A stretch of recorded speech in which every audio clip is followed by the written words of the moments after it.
Cornelius Vanderbilt grew up fairly uneducated, and as a boy, he decided to go work for his father, ferrying stuff from Staten Island all the way to Manhattan.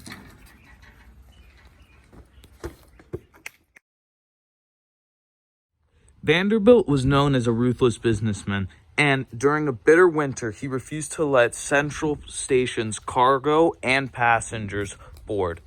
It's freezing out here, dude. Let me in.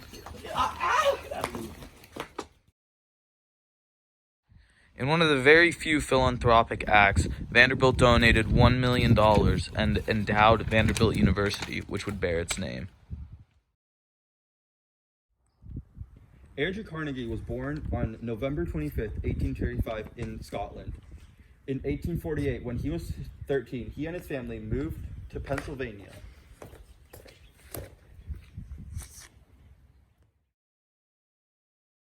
However, business wasn't just all hard work and money for Carnegie. During the Homestead Strike of 1892, workers refused to work for such little wages. The strike was broken up by Andrew Carnegie's managers, although he himself received a lot of the blame for the treatment of his employees.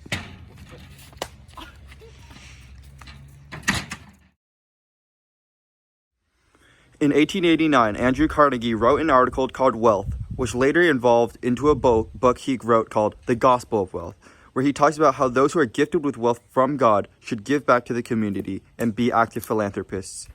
He practiced what he preached by establishing Carnegie Mellon University in 1904 and establishing the Carnegie Endowment for International Peace in 1910. As a young boy, John D. Rockefeller became very interested in business and even worked jobs around the neighborhood and raising young animals. In 1870, Rockefeller founded the Standard Oil Company with his brothers and a few other men. Rockefeller served as president and was the largest company shareholder. He specifically used horizontal integration to completely take over the oil industry. Congress passed the Sherman Antitrust Act in 1890, and in 1911, the U.S. Supreme Court found Standard Oil in violation of antitrust laws and dissolved it into over 30 companies, some of which include Chevron and ExxonMobil. Similar to Carnegie, Rockefeller was very generous with his money and after retirement donated over $500 million to charity. J.P. Morgan was born into a distinguished New England family in 1837. After graduating high school in Boston in 1854, Morgan went to Europe to study French and German. Sprechen Deutsch ou parlez français?